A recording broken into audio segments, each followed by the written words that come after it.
Nothing else but long got tattoos.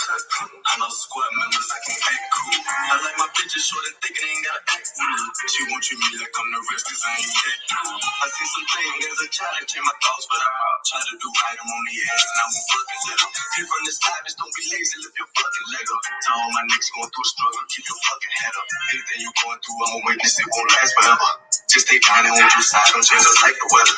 If he a rabbit, then he got a ruler, but he ain't trying to measure. I gotta get me some weed to get my thoughts together. Hard in the summer, but my heart cold, so I gotta rock the sweater. We came this roll alone, so we ain't gon' leave out together. I know I'm blessed, I know my worth, so I can never settle. You can't show yourself before you only time can take. You one time to fuck up, then you can't go here. Move it, I got too many steps to bring us home here. No gear, I was in my soul, ain't how I go here. I won't school and stay loyal to my niggas and my face to the cold here. It's a new 40, on my shirt, the bitch a blowing. It's a different dope inside the cell, we get the low hand. Smoking on some dope, but the dope, you gotta choke in. I can be that never see you feel that bitch emotion. I'm drinking on some shit that change your mood, we call it potion. Can even hot 30 and they put it back, go ahead. And I bought them beam, we got some smooth, like get it, go ahead. White girl playing with a little religion, no hand. My little cousin slipped up and lost a baby, she was 16. Ain't doing shit for free, I want 200 for a 16. Glock with a D and 30 clip with a red beam. She make it hard for me, cause all that niggas sold a big dream. Don't you don't look behind no shit you saying that you ain't me. All my niggas slide, you know what's up, if you can't play me. I see the picture, clip my life, I'm moving like it's HD. I'm with 50 get streams and I ain't got no post on say cheese. Light a little weapon when I up it, better say cheese. Just like taught me some lessons, fuck the school, I want a degree. I'm just trying to take care of my people, how you hate me.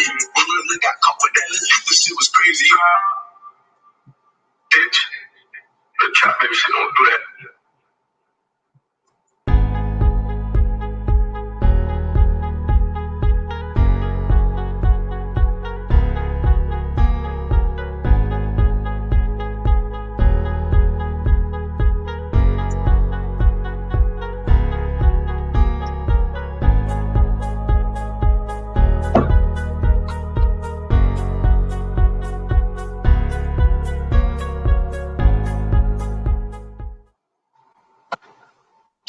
Hey, good evening, everybody. I want to thank you all for joining us for episode number 44 of the Get Hook podcast. As always, this is your boy Hook. And it's your favorite Crystal. All right, so again, thank you guys for joining. We have an extremely intriguing topic today. Over the past few weeks or so, I've been seeing a lot over social media, a lot of talk about how Black women don't necessarily feel protected by Black men. So that's something we're going to discuss in terms of exactly what that protection looks like, or better yet, does not look like, since apparently we're not doing our due diligence. I guess the weird thing is I haven't heard, like when I look at other ethnicities, I haven't heard Asian women say that Asian men don't protect them. I haven't heard white women say white men don't protect them, or any other nationality. So I'm just curious as to exactly why that is. But again, we're going to discuss it and find out why women feel this way. Chris, what do you think? It's hard for me to speak on any other nationality because I am who I am. I know what I know and I deal with what I deal with. You know, it's harder for someone to speak on what goes on in my house because you don't live here. You can speak on what you see, but you don't know what really goes on. I do. So my perception is going to be a little different as well with other races and nationalities. What I have seen, though, is in a lot of these different situations where they've seen different things online, there have been Black male presence in the area, in the room, and they've allowed certain things to carry on and continue.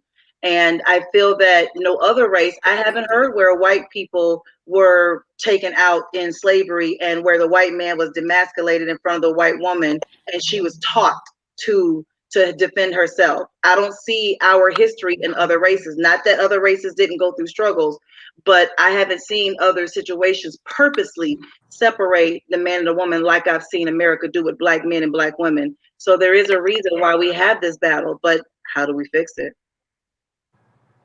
All right, and we have a couple panelists here. May have a third that's going to join us. Should be some familiar faces. So if you guys will go ahead and let everybody know who you are. Ladies first. Okay. Hi, everyone. I'm back. My name is Shamika Tapscott. I am the Ugly Consultant. And I'm just here to share, give you a little bit of what I think we should do moving forward in the name of the Lord. But I'm excited.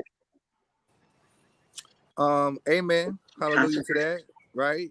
My name is D Rich. I am actually the head life coach of First 21 Days. I'm also the head chef of Dirty V, vegan fast food. Be on the lookout. The food trailer will be pulling out here soon. Right. Just got a couple more things I got to clear with D-Hack, and we are out here rocking and rolling. But as far as this topic, it's an interesting one. I'm definitely here for it. Right. I know. Hands up, don't shoot. You know what I mean? I'm extremely neutral on this, but I will say, as far as the slavery narrative, right?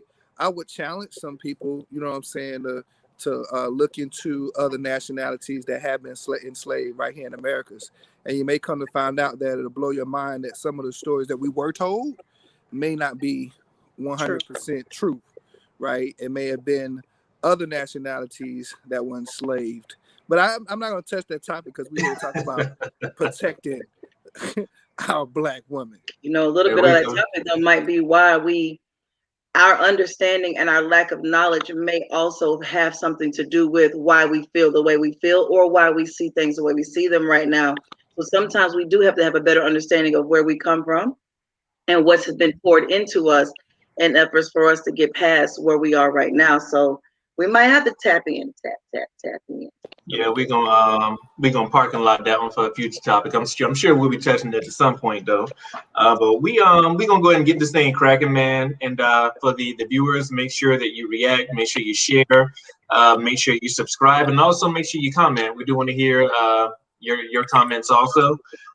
And also, probably most importantly, all I ask is that everyone, the guests, the audience, viewers, listeners, whoever, keep an open mind.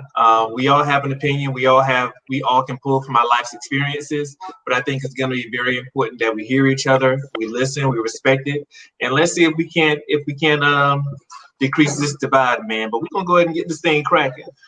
So, all right, man. So when I hear Black women say that they don't feel protected by Black men, what does that even mean when you say that you don't feel protected? Give us a breakdown. And David, you can, I'm going to pull on you as well, but specifically Chris and Shamika, what does it mean when either you say Black men, you don't feel protected by Black men, or what do you think women are referring to when they say they don't feel protected?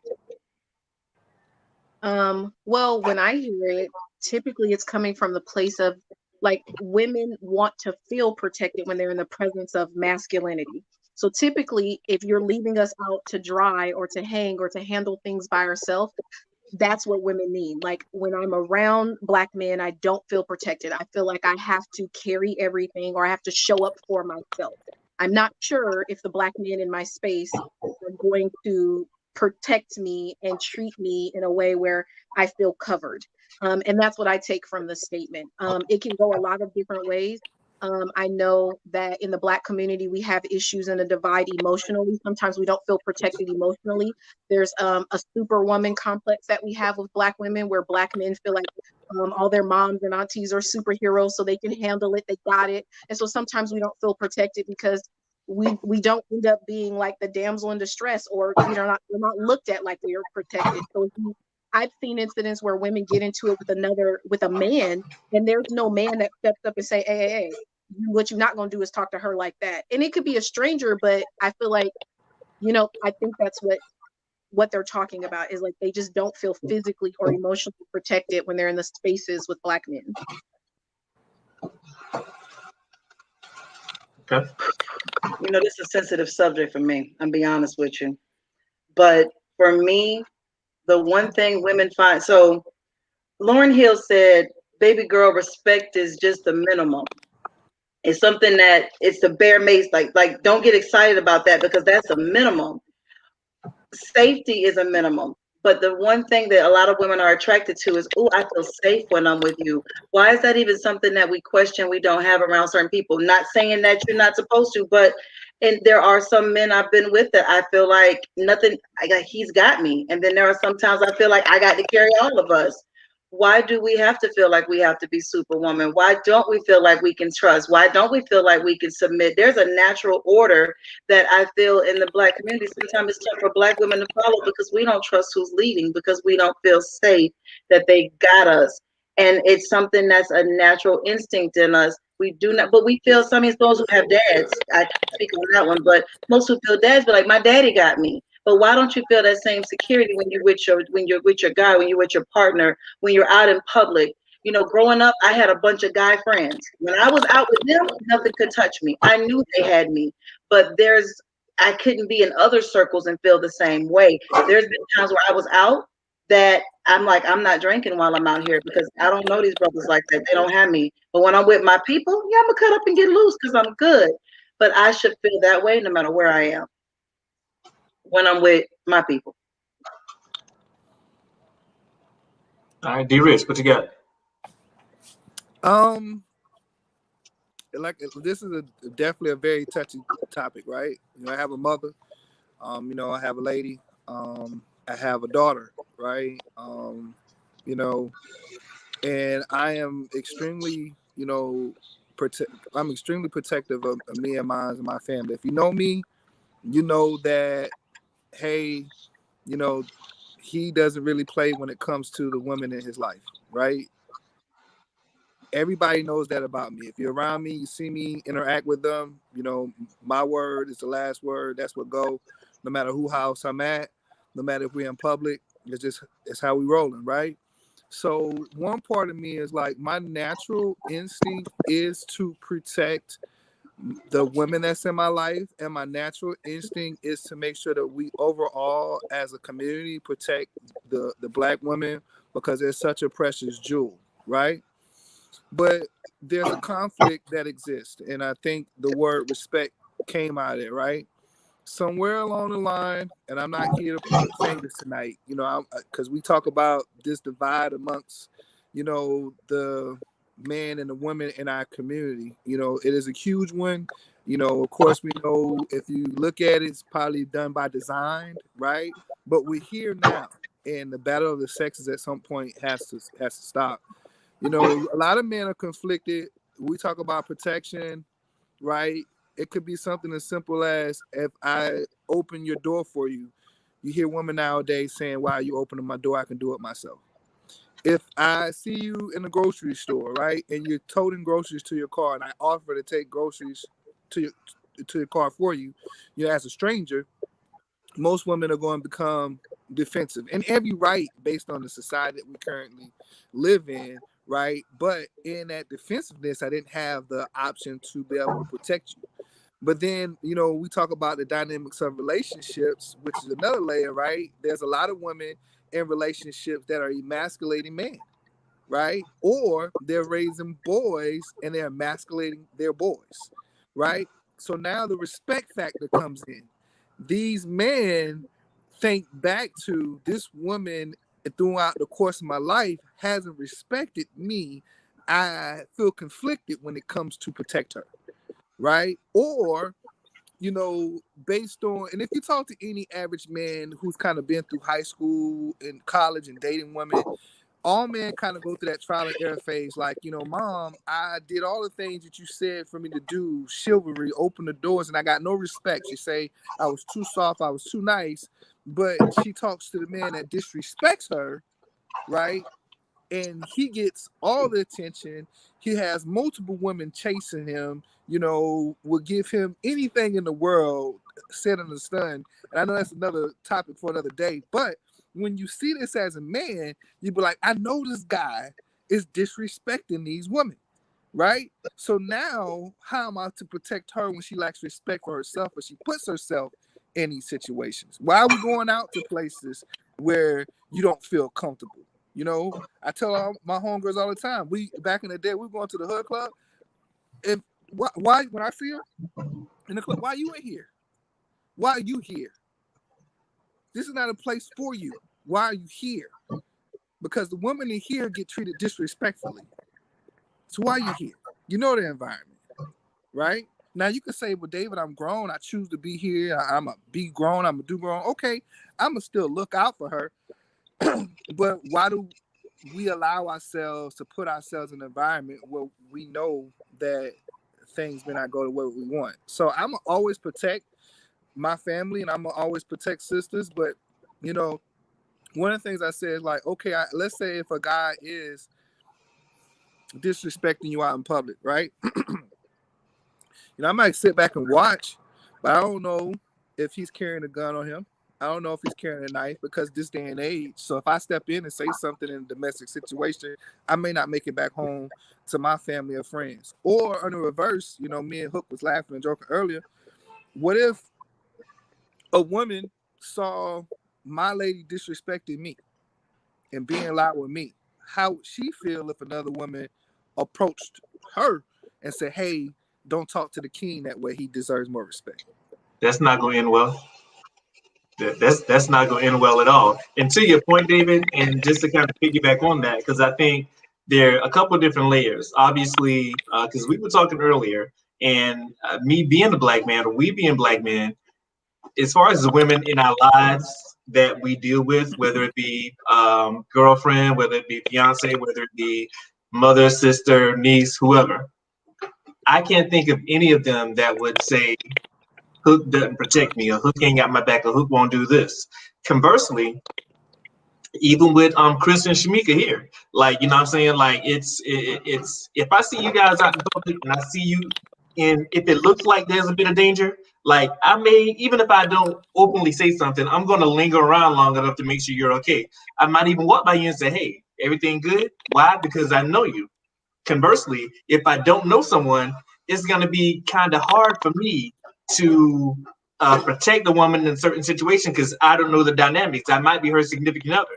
Quick story: when I used to go back to the club, right, there was this girl in there, and she was trying to hook my homeboy, who I was with, up with her friend.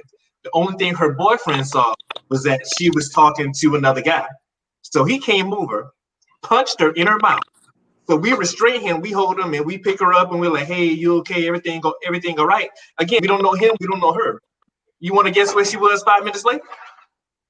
She was back with him in his face mouth.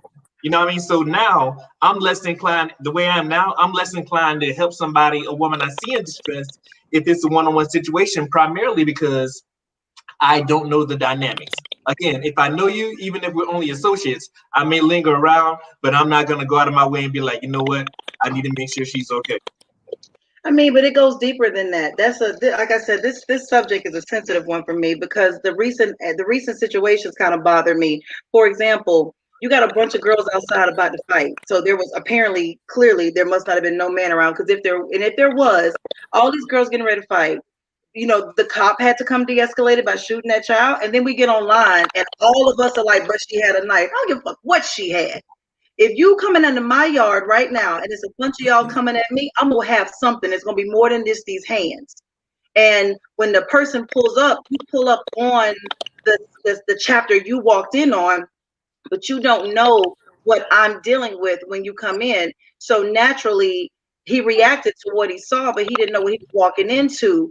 But where was the community? Where was the black men? Where was somebody to get them girls and go, hey, before the knife had to get got and the cop had to come through? The chick in the colonies, God bless her soul, regardless if she and them girls were popping mess all back and forth, it was a man recording that, a black one. And it was a group of them in there. None of y'all could have stopped that. The people was in that woman's house like that. Come on now. Or if you see a situation, a little girl, that little girl, the woman at the nightclub, and she rejected the guy, and then he jumped on her, and black men stood around. You just said when you saw the situation, yes, she was in his face 5 minutes later, but y'all restrained dude, and you got her up. They let that thing pop off.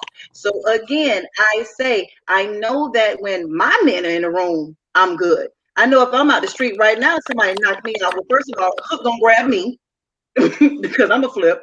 But I got people that I know wouldn't let that happen. David, we worked together before. Y'all wouldn't let us walk to our cars at Verizon at night when something was going on. I've been with y'all before. I've worked with y'all. I've watched y'all walk up and go, y'all good? All right, well, such and such, make sure y'all get out to your car. I got your phone. If such and such asks, that's why you in after work right now. That's why you out. And we're going to make sure y'all right because it's dark outside. I've been around protective Black men, but where in the community are we losing that? Because something is wrong when we're watching these things go down and not getting in on them. Yes, she might run back to him.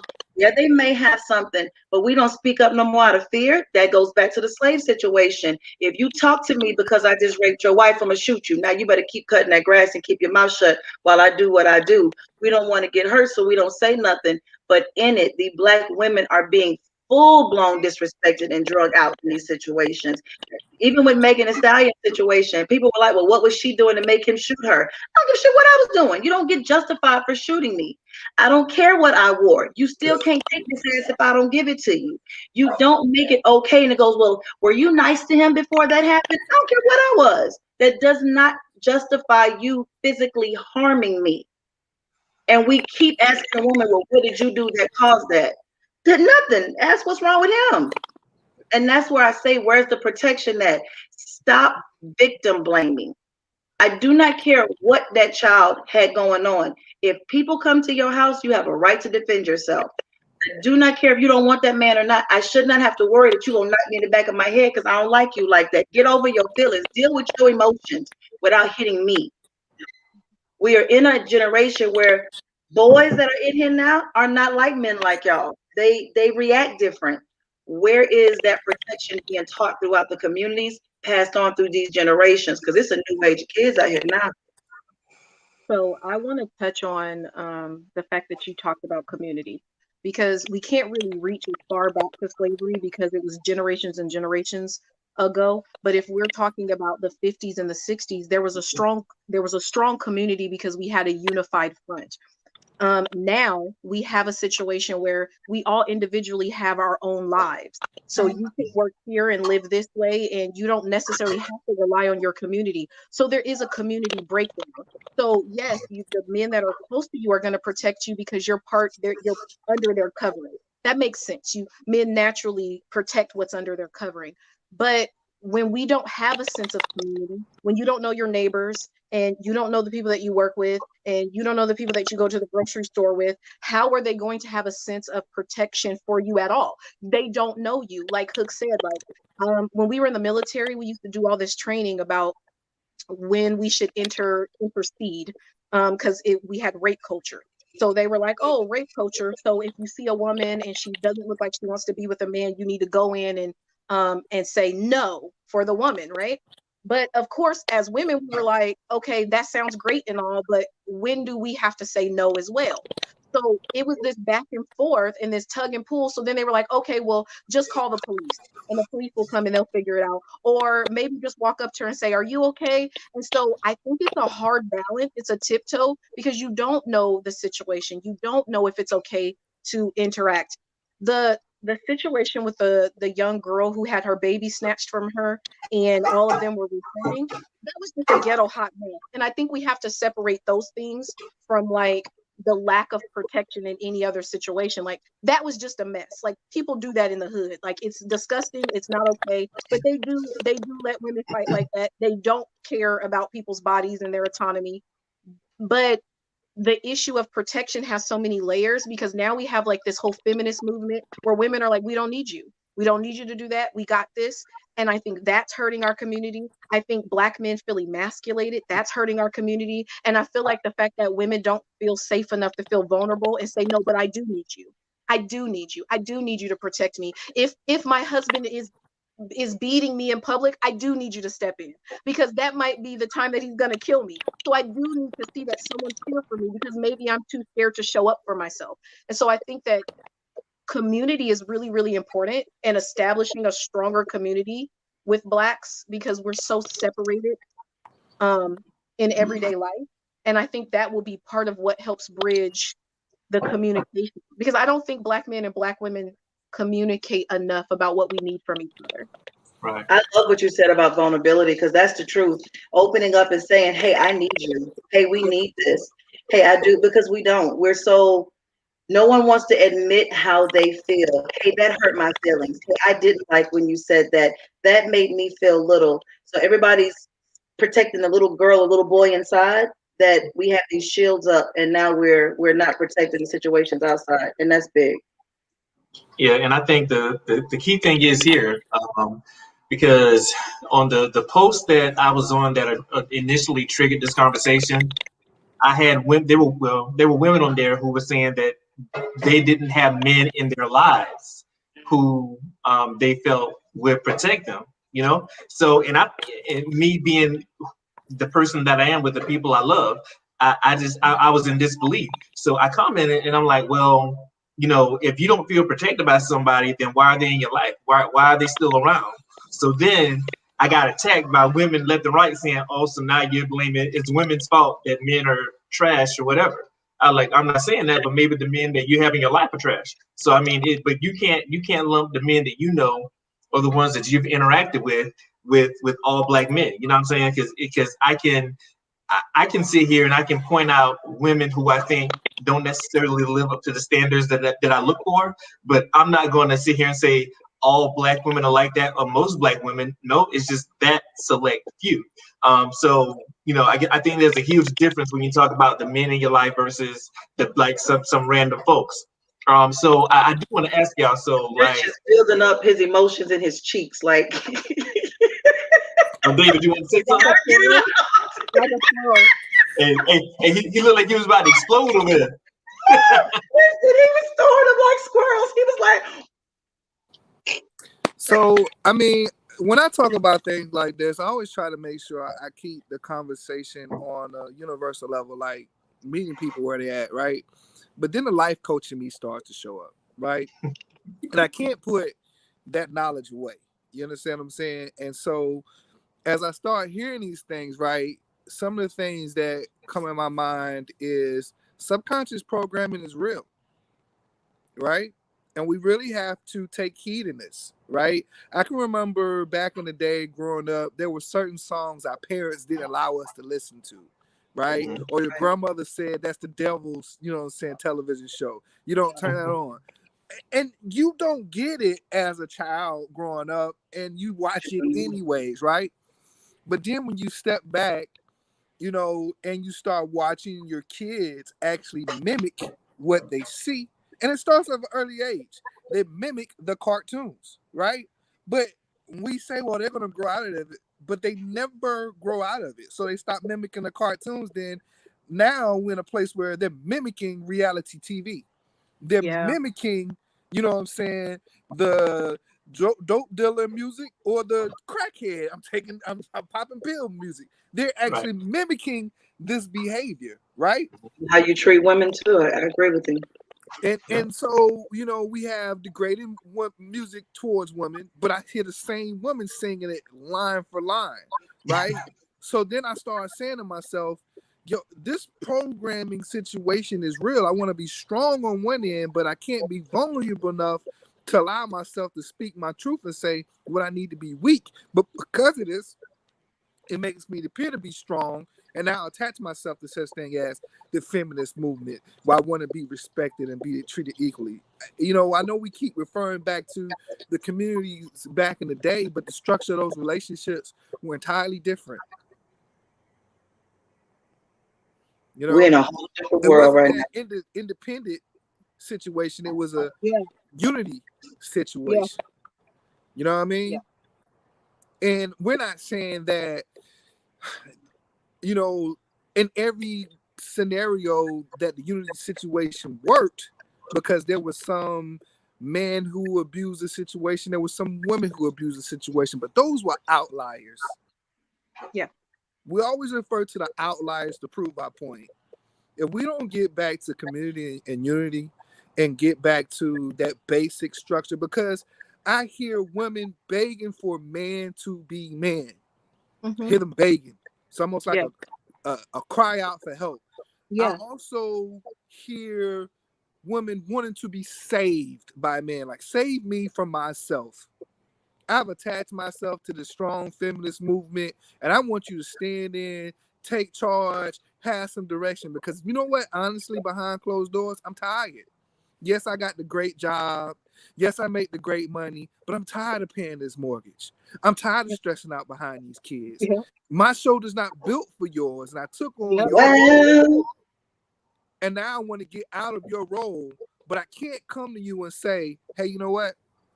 For whatever reason, I thought I was supposed to have your role. I took it, right? And now I realize what your role really is. I don't want it. I don't want it. But I still want the benefits of your role. I still want Right. I still want the I want to be the finances. I boss. still want the freedom for your. So now I'm in this difficult, you know what I'm saying, battle within myself. I got all this power. I enjoy the power he has, but I don't enjoy the responsibility that comes along with this power. So what I want him to do is step up and be responsible in the areas I don't want to be responsible for, but I still want to hold on to his power. And that's where the difficult conversation is coming Yeah. in. That makes sense. That makes complete sense because we do. One side of it, we want to still be the boss. We want to still run it. We want to still, you listen to me, I say so. But then on the back end, we in the back room singing like Tamla, man, truth is I'm tired. I don't want to be the masculine no more. It is a lot. I can run the world, but I don't want to run this house because it does become a lot on your shoulders. But like we talked about before, assignment. If it ain't what I'm supposed to do, then of course I get exhausted doing it. And now we're coming to a place of we don't feel protected because, like you said, we've been. So the answer to the question is we don't feel protected because we've emasculated the protector. So Yeah. now a lot of protectors are like, well, I'm gonna protect me and mine, but I ain't protecting the community Yeah. because the community don't have my back. Yeah. You know, the community really don't care if I go home to, or I'm gonna step into one of these negative situations that Crystal brought up. I'm gonna step in there, but I'm gonna turn back around because programming is real. They're mimicking this ratchetness that they're seeing. I leave, they're back to this ratchet behavior tomorrow. So do I step in and break up this moment? But what about the rehabilitation process?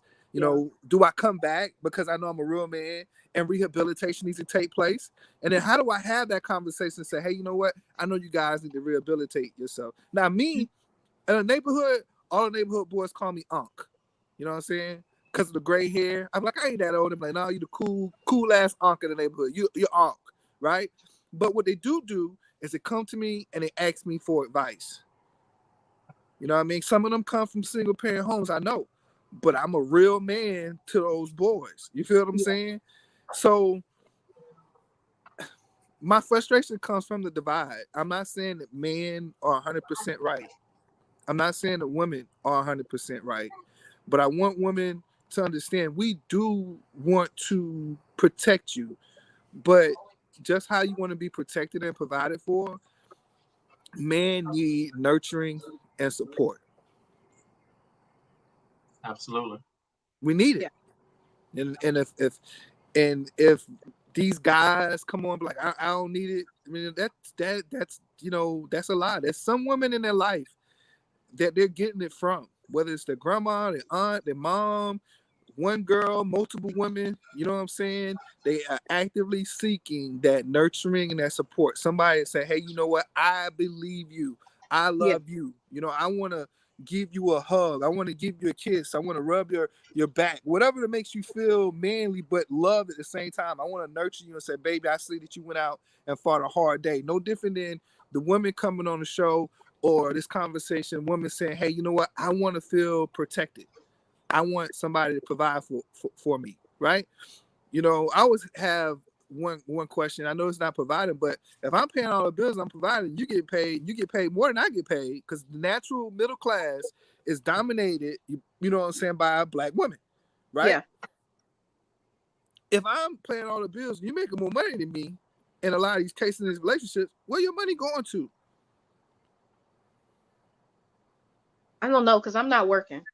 I'm just kidding. You know what I'm saying? Well, I am. You But know, money but then should it be comes going to down. building the team. I agree with you on that. If I he's believe handling in it, what are you building on the side? Where's the cushion at? Where's the safety thing? Where's the support at? And it sounds to me from everybody, this is a power struggle. And that's Yes. why there's no protection.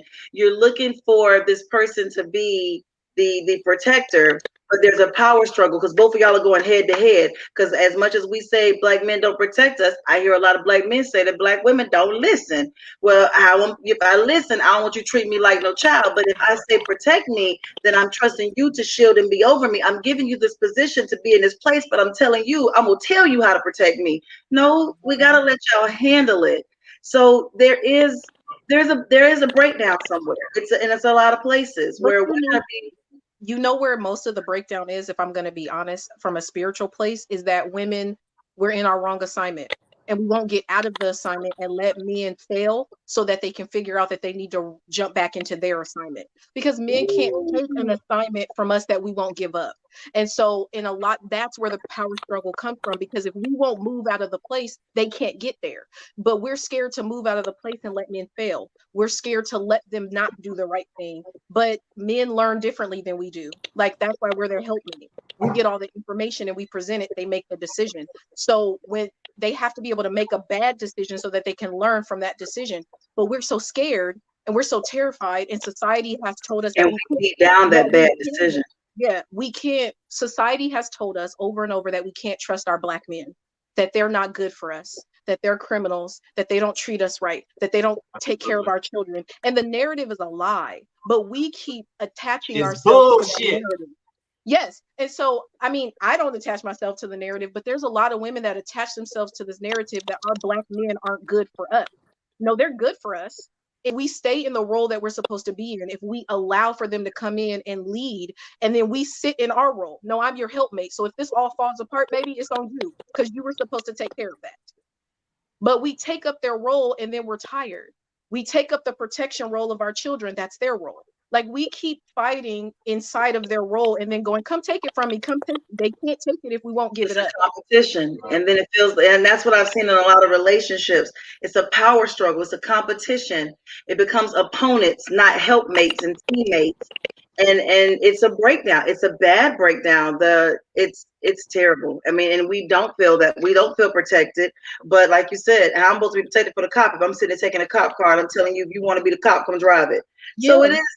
You can't do it. We can't have it both ways, and that's true. I think the biggest. No, go ahead, Dave. Go ahead. I was gonna say, I think the biggest leadership skill I picked up from is the lesson of help. Yeah. You know, you have to go through failure, and in the midst of getting failure, you get insight, you get help to go to success, right? So for me, in my vulnerability of failure in relationships, what I realize is that there's certain things that I'm naturally talented at, I'm naturally good at, right? And I need to lead in those areas, and I may make the final decision. But if I'm with a lady, she needs to be able to bring me balance. And in bringing balance, you know what that means? She sees things in my blind spots that I don't see, and I see things in her blind spots that she don't see, right? So let me lead in the area in which I'm good at, and then let me look to her for consultation, right? Yep. For the areas in which I need help in. Yeah. Dwell with your wife in wisdom. Agreed. And so I think that's the breakdown. Most people want to defend their weaknesses. You know, I got a speech at work that I give, know your strengths, you know what I'm saying? Know your opportunities, right? But your strengths get you paid. Your opportunities get you a raise, right? If you want to get a raise in life, you got to be like, yo, this is what I suck at. This is what I need help at. And we as a people have a problem with saying this is the area in which I am not good at. You know what I mean? I just you had a said conversation. Something powerful, D, when you said defend our weaknesses. You'd be surprised how many black men I've come across that'll tell you, and it's almost tying to what you and Shamika said. They give you the list of labels the world has given them. I'm a trifling this. I'm a dog ass that. I'm a broken this. I'm a terrible that. I'm this. I'm that. I'm that kind of person. I'm whatever they've all said I am. I'm that person. No, you're not. But they've conditioned you to believe it, so you own it and you run with it, but you defend why you're like that. But this did this to me, instead of saying, actually, I do budget well, and I do this well, and I do. We don't even horn in on our strengths because we are too busy fighting about those weaknesses. That's it. And I think this conversation is rooted in it. I don't want to fight with y'all no more. I don't want to fight with you either. Me neither. And I want to stand behind you and let you fight. I don't want it. I don't want it. I want to take the world off the shoulders. There's another piece to women that we've talked about before in relationships, and like that's us getting back into our feminine space. Because when we're in a feminine space, men want to protect us, right? Because we have that softness and that gentleness. And I think because like even now, like me and Crystal, like we're going through a similar life transition, and people are expecting for us to show up a certain way in strength, and it's not fair. Like it's not okay for us to be tired or to be broken or to be overwhelmed. And as soon as we say, oh, I'm tired, I'm overwhelmed, these kids, it's killing me, someone's like, well, when I was younger, well, when I, and it's like we can't just exist. But when you're in that feminine space and you're true to yourself, like I feel like men want to come and save you. Like, what? You can't handle this? Let me get it. Because that's how men are. But we just won't do it because we're trying to keep up with what everyone else said is true about Black women. Because there's a narrative about Black women that we're strong, that we're capable, that we're going to put our big girl panties on and we're going to get it done. And if he don't do it, I'm going to do it. And if he don't take care of these kids, I'm going to do it. And we just, it's like them letting us down. But someone taught us that too. Someone taught us that we couldn't trust them. That they're not okay to trust. They're not okay to protect us. Because what if they do it wrong? So why don't we just get all our girls together and we go run up on him instead of calling our cousin? Instead of calling Pookie, like he just put his hands on me, Pookie, and letting Pookie do it, we gonna grab our girls and grab our gun. Nope, call Pookie. And Pookie put his hands on me. So I think that we keep trying to take on protecting ourselves, and then we look back and we go, but why didn't you do this? Did we even give them a chance? Did we even allow for them to try? Did we say help? And when we start crying out help and the men don't come, then we can say, okay, it's y'all. It's your fault. Because people expect certain things. Oh, this relationship didn't work. And this is where life is really different. Oh, your relationship didn't work. You should be devastated. Some women are celebrating. And they're like, well, you shouldn't celebrate. Why are you happy? But, it's because of a lot of what we just talked about. Because you feel like you're carrying too much. Because you feel like if I'm going to do all this, I might as well be this way.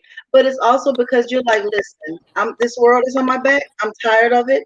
And I need somebody that's going to help me carry it, or I'm not going to carry everybody. Women are tired.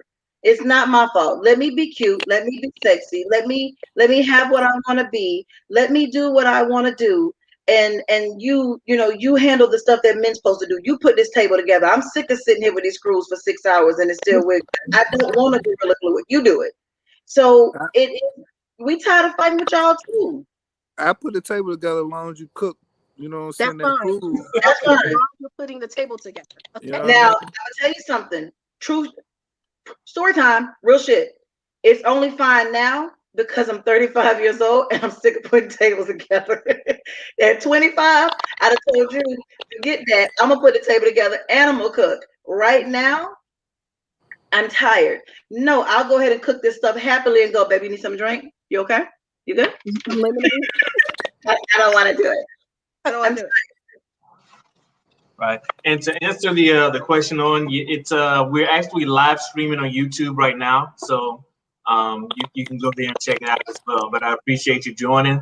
I'll be honest, man. This conversation did not go how I anticipated. We was about to come here and be like, we was gonna be like, bam, bam. You was ready for a city girl.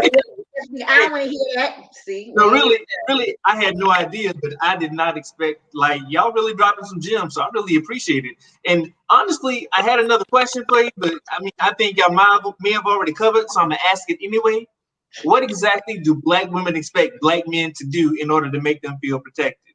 And obviously, this don't apply to y'all because obviously, I think you guys have done a good job of pointing out why you think that Black men don't necessarily think that they should protect Black women. But I guess generalizing overall, like what can Black men do differently to make you guys more confident that we got your backs and we gonna protect you? I know what I like. So I'm from California, and like men in California are totally different than Southern men. Like Southern men are taught chivalry as like necessary. So like they have to open doors and pull out chairs and like be mindful of you, or hey, young lady, you want me to grab that for you? They don't do that in California, like at all. So I think that not allowing for chivalry to die is important, because it does make women feel protected. Like, yes, you're going to have some crazy women that are like, don't touch that door for me, I got it. But for on average, we like it. We like to feel like, oh, don't stand on that side of the road, I need you over here. When we're in public, and there's a group of men and there's a group of women, most of the time I like for a man to come over and say, hey, are you guys okay? Do you need anything? Like, I'm okay with that. I'm like, oh, great. They're checking in. They're making sure we're okay. To me, the stranger dynamic gets lessened if you're friendly. I've had people pump my gas because I didn't know what I was doing. And in California, I would have never let that happen because men were so aggressive. But here it's like, oh, young lady, let me pump your gas. Oh, how's your day? And so I think continuing to do those things that you're saying, well, what if I do that and she reacts poorly? Just do it anyways. Because I feel like as you teach other people how to do it, and you teach other men how to do it, and as women get used to having that interaction with men and being comfortable with it, we won't be on guard. Because there's a lot of men that mishandle us because of our bodies. So they mishandle how they talk to us, they mishandle how they treat us, and we can't always trust that it's a good interaction. But the more that men come around and they have just a decent interaction with us, the more it conditions us that you guys are safe. It's okay. He's just coming over here to see if I'm okay. And that's okay. I was pregnant and my tire went flat. I was on the interstate. And I'm going to tell you now, the superhero in me, oh, that S went to glowing. I got out that car, I popped that trunk, and I was ready to let it rip. And there was this because I know how to change a tire. There was this old man who was driving an 18-wheeler. That brother stopped that 18-wheeler and told me there was no way in God's green earth he could drive by and let me do that by myself, and he handled it. And I thought to myself, I appreciate it, but how many passed me and were like, shit, she got that? It's just one of those worlds where it is a difference, and I love that. I handle it for me. I can do it, but take over, take control. So we got to learn to speak up. We got to learn to let that vulnerability be okay. We got to learn that we've been so strong for so long that when we come back and go, okay, I do need you. It's not us being weak.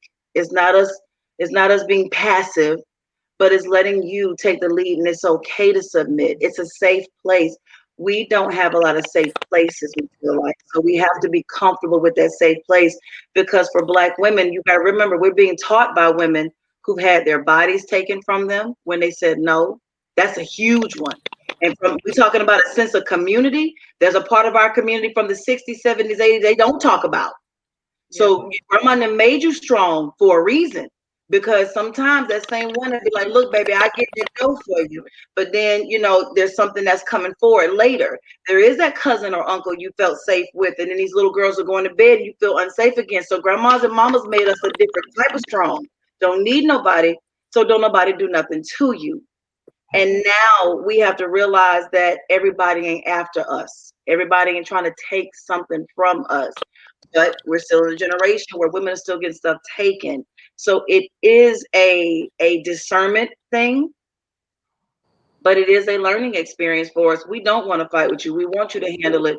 But my letting my guard down should not be the gateway for me getting hurt as well. If I trust you to be the man that leads, and I love you, and I believe that you got me, then I shouldn't be in these streets looking stupid because you screwing around with half of America because you really ain't being who you promised you're going to be. I shouldn't come up and the house is gone. I shouldn't come up and the lights is off. I shouldn't come up in these situations. If you're going to be that man, be that man. But on that same token, I got to let you be that man. And usually when you find a woman that don't let you be, it's because who she trusted to be it didn't live up to what they did. But every man is the last man's problems. And we have to learn to deal with our own battles before we come into the next one, because you're going to fight somebody else's battles and it ain't even your fault.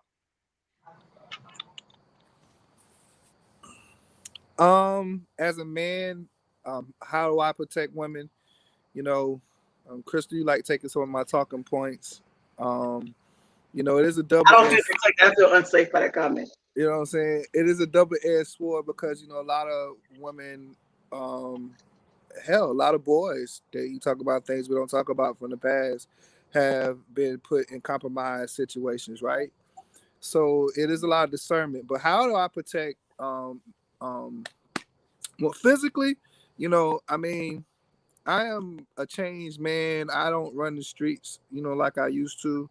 But I'm just here to say, if you run up on me and mine, I'm still one of those dudes who punch you in your fucking face. That's it. That's it. A sophisticated. I mean, that part of me is probably never going to go away, right? How do I protect her mentally? I mean, I identify her love language and I identify her stress triggers. I mean, so physically, I'm not gonna let anybody fuck with her. You know what I'm saying? Mentally, uh, that's what I'm gonna tap into, right? And then finally, I'm gonna have vulnerable conversations so she can feel safe because I want to create that safe space for her. Because if I know I create that safe space for her, it allows me to be vulnerable in the areas I need to be vulnerable. I want to be a man that lives in honor. I don't have time to live in a bunch of lies because that's where the problems really start. You start lying to yourself about who you are. So that's what I always tell guys: be upfront with these women. You like one woman, talk to one. You like multiple, let them know up front. But in either scenario, make sure you got your ducks in a row that you can take care of home, right? And make sure you got a plan for success for you and your life, whether that be for one person, multiple people, but have a plan of success and then go after that plan and allow those people, whether it be your friends or your significant other, to help you execute said plan. Yeah, and to your point, David, I think that because you mentioned how you used to live your life as opposed to how you live it now, and I think we're kind of the same because I'm a pacifist. Like before I fight, I'm gonna try to talk. You know what I mean? Because I don't believe in just wasting my time fighting over whatever. However, comma, pause. If if the people I love are being, if I feel they're in danger, like every fight that I've been in, it's not been because of me. Like it's not. It's been me looking out for somebody else. It's in college. A couple fights that I was in, it was somebody messing with my friends. Even in my adult life, it's like it's never been me. Because I can walk away from something, not even look back. You can say what you want as long as you don't put your hands on me. You know what I'm saying? But if the person that I love is in danger, and it's I'm not. There's no way I'm going to feel comfortable. Leaving them to fend for themselves. With my fiance, I want her to be able to say, "Hey, I know my man got me." With my daughters, I want them to say, "I'm gonna call my dad." You know what I mean? I need them to know that okay, daddy gonna be there. You know what I'm saying? So physically, I'm gonna do what I have to do to protect me and mine. That goes without saying. As far as mentally and emotionally, it doesn't take up a whole heck of a lot to protect the women. It really doesn't. Talk to them, let them know you're there. Me and my daughter had a text conversation today, and for like an hour long. And you have to remind, because both of my girls, if you have to remind them, hey, you're beautiful. Don't let what people say make you feel any less about who you are. You have to have that confidence, because those are conversations I didn't have growing up. You know what I mean? Because I used to suffer from low self-esteem, but it wasn't until I got older and I understand that, what, everybody has their flaws, everybody has things about them they don't like. It's our job as men to instill that in, first of all, in our girls, so that when they get to a mature age and they're married and they start dating, they know what to look for. If I hold the door open for them now, if I don't do that shit now, when they get older, they're not gonna look for a man to do it. Yeah. I tell my girls, I'm like, if a man doesn't if he can't even hold a door open for you, you don't even need to deal with him. We're talking about just simply something as simple as holding a door. So there are a lot of different dynamics and a lot of different things we can change. But it's going to start from childhood. Actually, go ahead, Chris. How can we as women identify a good protector? Oh, that's good. Give me that. Shit. I mean, to me, it's almost easy, man. You know what I mean? The first thing I always tell women was, before you start fucking them, what was his vision? And 9 times out of 10, women can't even answer that shit. They don't know. They don't know. So They don't you don't know who the hell you with. Ain't got a clue. Start there. Honestly. You don't got no vision for yourself. You don't got no vision for me. Right. Ooh, write that down, Mickey. We gotta lay that later. It's before you I'm fucking with suspicion. writing it down. Let me get up here. It's easy, man. We You gonna know get what I this mean? right this time, okay? In Jesus' name. Amen. Amen. I mean, so the other thing is watch how he treat his mama, and watch how if he got a little daughter, watch how he treat his daughter. Set the mouthful, bro. That's If you it. can't treat the one that's related to him right, nigga, you don't stand Even if a chance. he has mother issues, still identify if he has a strained relationship with his mother, does he still respect her? Because Yeah. there will be moments in the relationship it will be strained, and you want to know, even though it's strained, does he still respect you? Right. If he don't respect his mom, ain't no way in hell he gonna respect your ass. No That's for damn way. sure. David, you got 5. It's about 10 women right now going. Before we started fucking, did you respect me? You know what I'm I saying? know, right? Straight up. Hey, What's your if y'all get that text tonight, y'all come holler at David. That we had 2. So just to recap, 1 is what was his plan before you started banging, and 2, watch how he treats the women biologically related to him, his mama and his daughter, because them are the ones that mean the most. When he came from and one that came from him. If they don't get it, check you. Go ahead, David. We're on number 3. That's too funny, man. You know, what are the things that stress him out? What are his Because stresses? you want to know, how does he handle stress? Because man learn from failure. I know that was brought up earlier. So in this stressful moment, does he blow up and throw a tantrum as an adult and start kicking shit over? Does he sit down and meditate?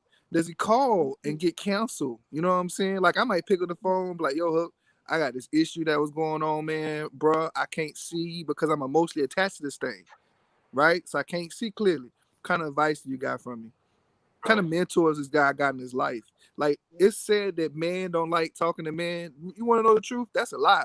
Every man got a homeboy or uncle Absolutely. or a father figure or a mentor. Yeah. He pick up the phone in private and call. Just because you never see him talk to him doesn't mean it's Right. not happening, right? Yeah.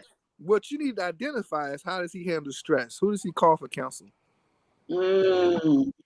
Absolutely. And we had a conversation a couple of weeks ago because I was telling people I don't have a best friend. I don't have a single best friend, but I have several close friends who are best for that particular moment. If I'm having a bad day, I know who I can call.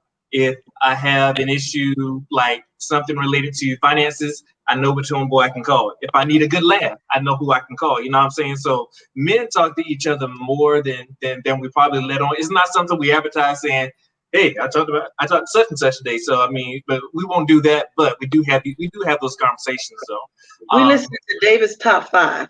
We got the 3. oh, it's 5? You got 2 more? He ain't say the last thing is yet. We waiting. We got one more. I thought that was 3 or 4. Yeah, I thought, What was his vision? How does he treat his mom? Even if it's a broken relationship, what are the things that stress him? Oh no, that is 3. Oh, And mentor. I'll mention that as number 4. Who does he talk to? yeah, who does he Okay. talk to? We need one more.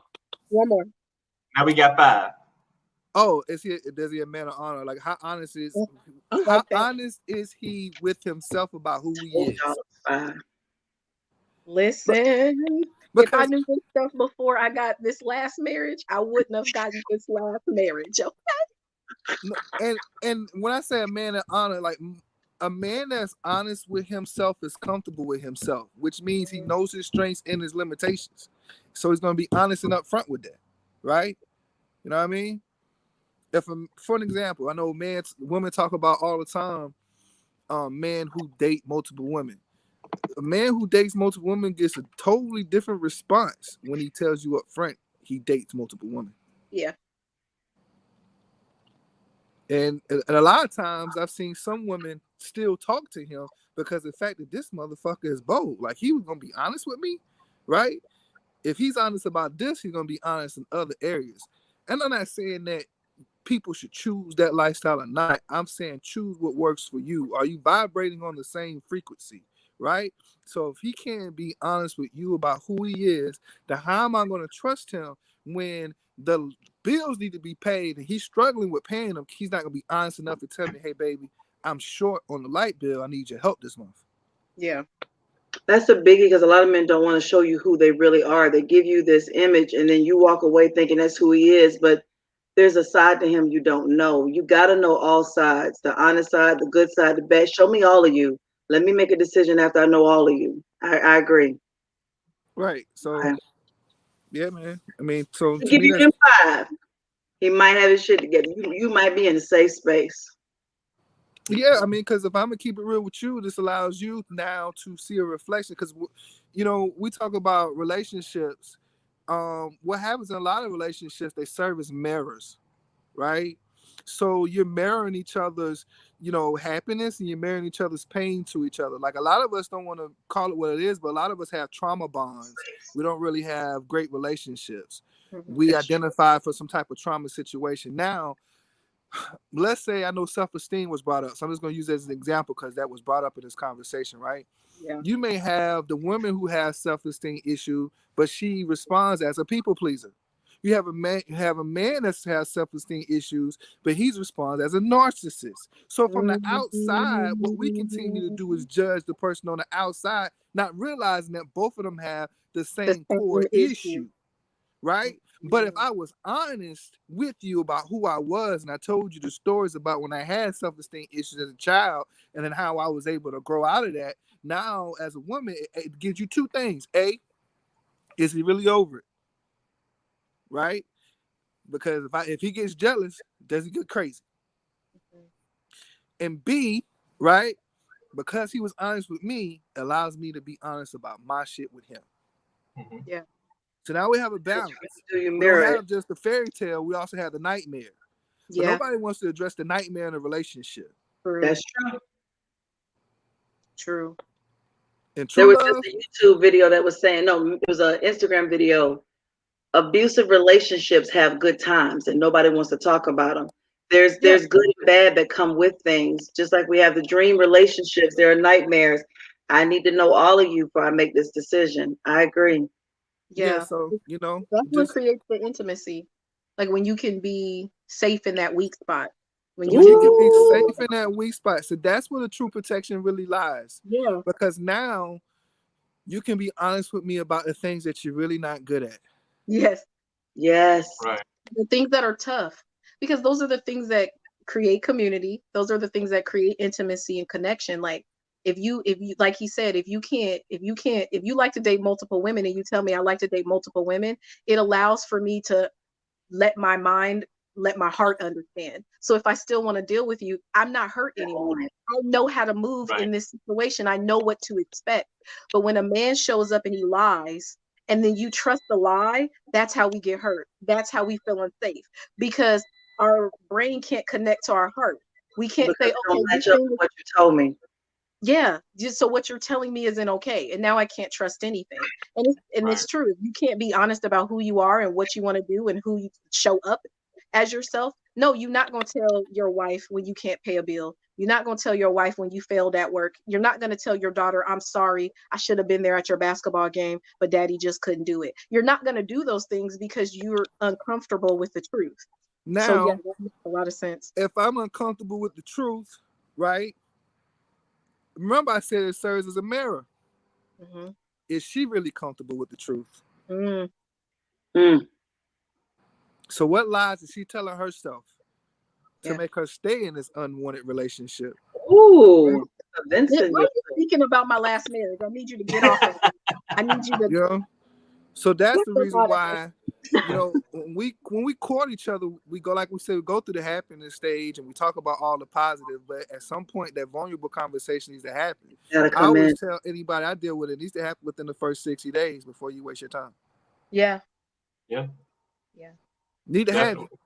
We Yeah. need to get into that. We need to get comfortable with the uncomfortable, and that's something that I say almost every show. That's something that we push the whole time. That's something. And anytime I tell anybody they're coming on, we have the different conversations on here because we are trying to teach the community to get comfortable with the uncomfortable because that's when the success comes in. That's just like I tell most women, you know, we talk about high value man. Let me want to know a secret about most high value men. And not all brothers have this, right?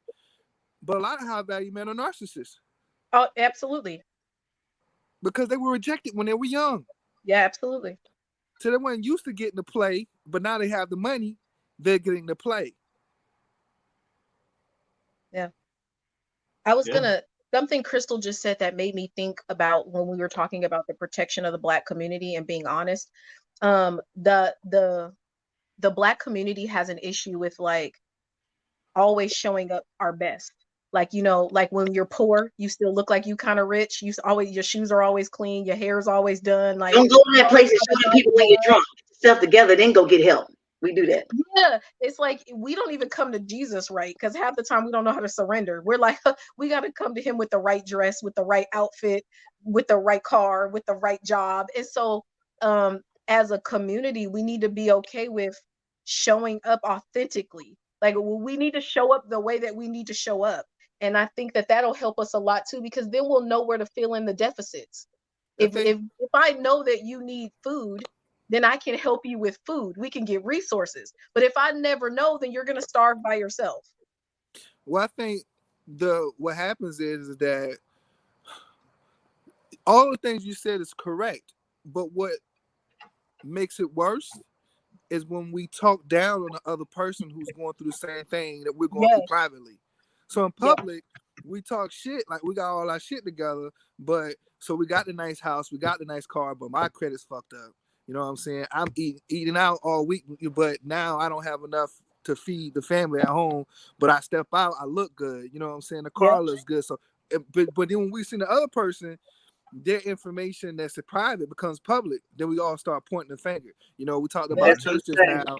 Church was supposed to be the place for the sinner to get the help, but then everybody in the church who used to be a sinner talks about the new sinner that comes in. So now nobody wants to go in and show their sins. Oh, she's sleeping with what? She wore that. So now it's like, if you look at that and it's happening in that arena, how many other arenas is it happening in? And most people don't feel like they're in a safe place to be vulnerable. So now we look at the kids, right?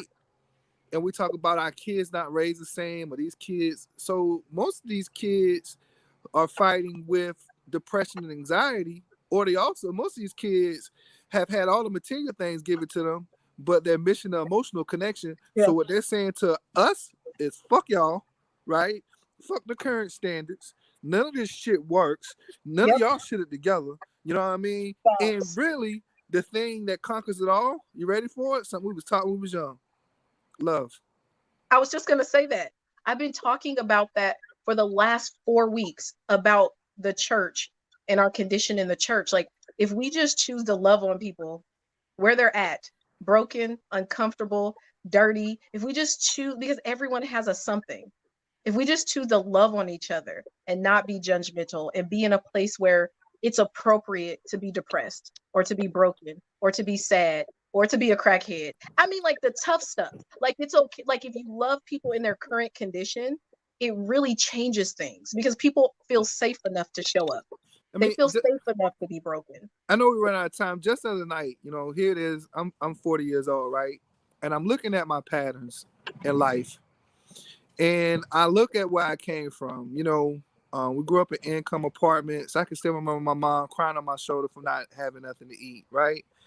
And then now, you know, either I'm cooking or I'm buying food, but it's a lot of money that goes out on food, right? But that food conversation may go back to, okay, what's the original trigger? Well, the original trigger was poverty, right?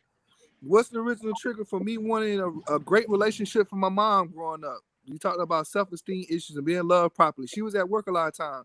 Well, the trigger for me was poverty, because we didn't want in poverty. My mom would have been at home. She would have been home. She would have been able to love me like I needed to be loved. And then I wouldn't have been out here chasing multiple women when I was young. I wouldn't have run out here ran the streets when I was young. So then I started thinking, looking at these shows, most of the shows we watch nowadays is just fancy poverty. It's dressed up poverty. Ratchet TV is just dressed up poverty. So now I don't look at the shit. I don't pay the shit any attention. But when I do need help, I also realized in the same moment here recently, I take care of other people better than I take care of myself. Oh, I'm guilty. So when I realized that, and it showed up in other places in my life, like I can do admin work. I'm good at it. Especially when I'm doing it for, you know, my primary job. But in my personal business, I'm good at it as well. But sometimes I get emotionally frustrated. I had to open up to my, lady, to babe, I went through this DHEC test. I got this new trailer. Everything was built for South Carolina cold, but she still found something that needed to be fixed. And the things that need to be checked off would have been simple. Yes, I had to spend some more money, but I was frustrated. I went to her with my frustrations. But in the past, I would have never did that. I would have hit it. I would have fought through it some way. You know what she did? Baby, bring me the list, and I'm going to go to the store with you, and I'm going to check things off for you, because this is what you would have did for somebody else. Yep. Absolutely. And if y'all, for the audience, if you guys didn't catch David's top 5, we're going to drop them in the comments. So make sure you grab your pen and your paper. Go back and rewatch it, man, because he definitely dropped some gems. Everybody had really good dialogue. And like I said, man, it went in a direction I really didn't expect, but I'm glad it did, because it did give me some perspective. So I really appreciate you guys. So before we head out, Shamika and David, I appreciate you guys for joining. Just leave us with one or two takeaways that you want to leave with the audience. I'll go first. I say this every time: do everything with Jesus, considering Him first. Do everything with love. Be a good partner. Be a good neighbor. Be a good person that you shop next to and create smiles. Just be create good energy everywhere that you go. Allow for you to be a safe space, so that people feel safe to come to you, and that it opens up for you to feel safe to come to other people. God creates things and when you create a good atmosphere. So love on each other, allow for people to be broken, allow for people to not be okay, allow for things to be wrong, so we can address it where it's actually at. All right, David, what you got? I think I talked about it a lot, but know your strengths and know your opportunities. Know the places where you're vulnerable at, but then find those safe places that she was talking about, and don't be afraid to ask for help when you need help, right? Find a safe place, get the help you need, so it can bring great balance to your life. That's a big vulnerability is major. It finds you if you can't be safe, figure out something. There's something not good about that place. But vulnerability is key. It's some place that we all need to truly check ourselves with. There's a little girl and little boy in all of us, and sometimes we need to listen to them when nobody else did. Absolutely. And Chris, next Monday is the first Monday of the month, right? May 3rd. So from Money Monday, we are dealing with mortgages. And I'm not talking about that same stuff that they keep sending you in your email hoping you come buy a house. We are talking about how to make mortgages help you, how to make them work for you. What are the best options? We have 2 real estate agents. I picked a couple that I love dearly that works together in their vulnerable, safe place and have a successful business. So they're going to talk to us about real estate. And I have another real estate agent who has worked highly with the community, and she is phenomenal with what she knows. So we are going to play Mortgage Monday next Monday and talk about your personal homes, rental properties, different loan types. We're going to talk about fixed. We're talking about 15-year, 30-year. We're going to dig in it. So join us. Yeah, man. As with every Monday, at first Monday of every month, make sure you grab a pad, paper, something to write with, because we dropping knowledge, man. We're giving away life lessons for free. All right, so make sure you come join us, and hopefully we can drop some gems for you. Shamika, David, I appreciate you guys for joining. A pleasure as always. Chris, thank you for everything you do. For the audience, make sure that you guys continue subscribing to the podcast. You can find us on Facebook, YouTube, and across all podcast platforms. So like, subscribe, share, the whole 9. But we'll be signing off for now. This has been a phenomenal conversation. If you missed the majority of it, make sure you go back and watch, because I don't know about y'all, but I feel really refreshed, and I feel a lot better about the conversation. Don't you run around the area. You tell me if I'm in trouble, you're gonna lure around the area and be like, I'm okay. Nigga, you better be ready to fight. Don't be luring around the area like a shark. I'm gonna linger around to make sure things are okay, because I'm gonna make See, Hey, I just don't need you in the room. D Rich. just know when shit pop off, I'm gonna get it. That's all you I need to don't worry want about. nobody who's gonna linger like no shark. D Rich. I need you to knock on the door out. I need you. You stupid. All right, we gonna holler at y'all. Peace. Good night.